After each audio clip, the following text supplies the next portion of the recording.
لیکن د دنیا د زندګۍ څخه چې انسان کله د قبر زندګۍ ته ورشوسي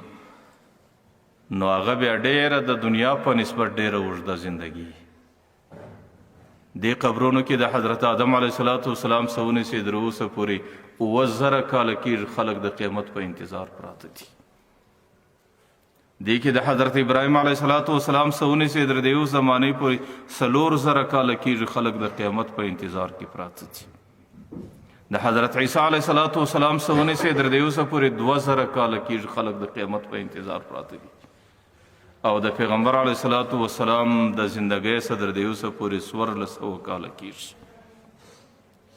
نو د دنیا زندګي د هغې یا 50 کاله وه یا 60 کاله وه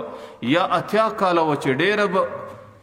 در حد زیاته سوه نو 100 کاله ته به ورسېده. لیکن دلته په قبرونو کې 7000 کاله زندګي ده، 6000 کاله زندګي ده، 15000 کاله زندګي ده او په زرو کلونو زندګي ده. نو د دنیا زندګي لکه د مور د رحم زندګي د دنیا زندګۍ ته ډېره مختصره وه، د دنیا زندګي بیا د قبر زندګۍ ته ډېره مختصره ده. نو الله تعالی د انسان زندگی په وقفو په منزلو کې راوستلې ده، خو هر منزل در بل منزل ډیر اوږد منزل دی. لیکن د قبر زندگی دایمي نه ده چې سړی به همیشه په قبر کې پروت دی. یو ورځ به داسې راځي چې د حساب و کتاب دپاره به د دې قبرونو څخه انسانان راپورته کیږي او بیا به دی د قیامت په میدان کې د خپلې زندګۍ د ټولو کړو حساب و کتاب پیښوي. هغه ورځ بیا څومره هغه زندګي چې د قیامت د هغه څومره اوږده ده. کان مقداره 50,000 عامه، د یوې ورځې مقدار 50,000 کاله دی. اوس د قبر زندګي کې یا د 50,000 کاله تیر کو یا د 2000 کاله تیر کو یا د 6000 کاله تیر کو یا د هر څومره زندګي چې تیر کړه، لیکن د دې څخه وروسته منزل د قیامت میدان ګوري او د قیامت د میدان یوه ورځ 50,000 کاله تیریږي. او د پیغمبر علیه السلام د بعضو احادیثو د 80,000 مقدار بیان شوی دی چې یوه ورځ 80,000 کاله د دنیا په حساب باندې تیریږي. ورنه هلته نه ورځ شته نه شپه شته، هلته نه لمر شته نه او تیاره شته. صرف موږ چې د دنیا د زندګۍ د ورځو د شپو اندازه ورته ولګو نو هغې به دومره ورځې لکه دلته چې 50,000 کاله تیریږي، هغې به دومره ورځې لکه دلته چې پر انسان باندې 80,000 کاله تیریږي. نو اوس د قبر زندگی بیا د دې قیامت و زندگی ته هم د عمره مختصره معلومیږي. لیکن د قیامت ورځ هم دایمي نه ده، د قیامت ورځ هم همیشه نه ده، بلکې د قیامت پر ورځ باندې هم یو ورځ ختمېدل راځي او یو ورځ د قیامت میدان پای ته رسېدل راځي. د هغې څه وروسته بیا د انسان زندگی راځي، هغه د جنت او د جهنم په شکل. هغه بیا دومره ابدي زندگی چې د قیامت د زندگی خو یو څه حد و حساب و انتها معلوم و د هغې انتها و حساب بیا نه دی معلوم چې په جنت کې به د سړي څومره زندگی، په جهنم کې به سړي څومره زندگی. زه کله کله د یو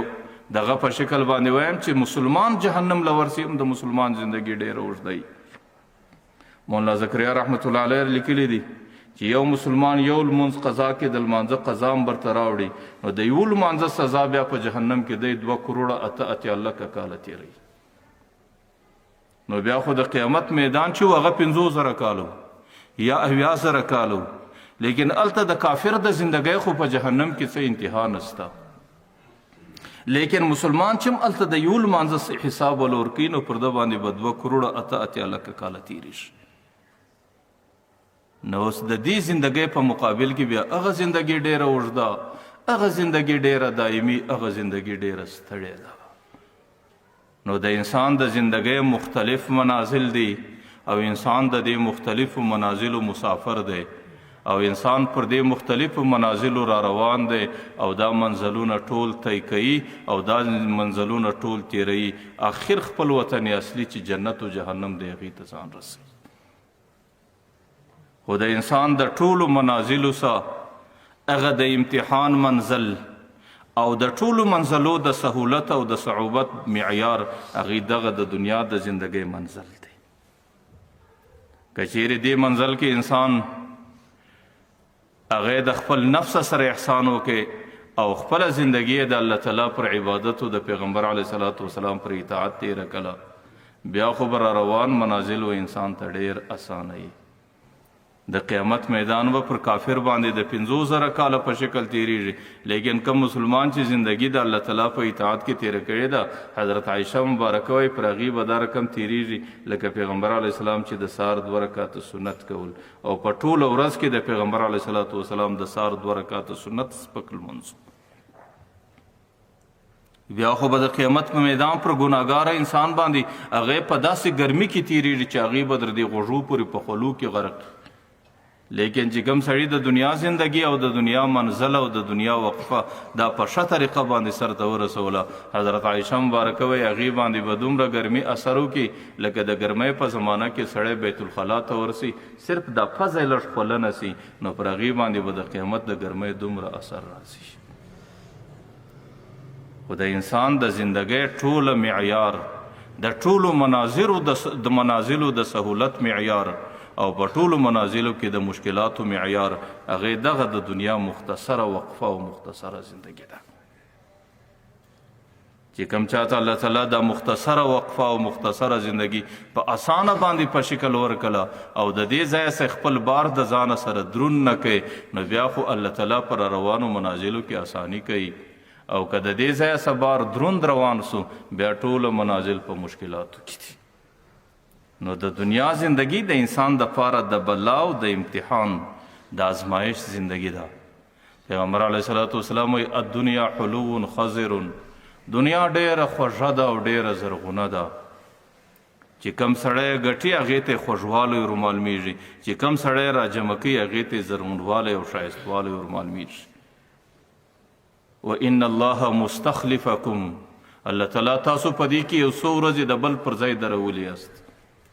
نیکه ولاړی د هغې پر ځای باندې څو ورځې پلار تېروي پلار روان سو د هغې پر ځای باندې څو ورځې زوی تېروي زوی روان سو د هغې پر ځای لمسی دی د لمسي دورانیه تېره سوه بیا کړوسی دی وان الله مستخلفکم فیها الله تعالی یو د بل پر ځای یو څو زمانه تاسو دروي د څه دپاره فناظر کیف تعملون الله تعالی ستاسو امتحان اخلي چې د دنیا کې څنګه زندگی تېروي نو ځکه دنیا خوږه هم ده او دنیا زرغونه هم ده او دنیا د انسان د پاره دوکه هم ده او دنیا د انسان د پاره ازمایش و امتحان هم دی چند روزه زندگی ده الله تعالی صرف د سړي امتحان اخلي چې دې بنده په دې دنیا چند روزه زندگی کې څه وکړل ځکه مختلف را روان منازل هغې ټوله پر دې منزل باندې بنا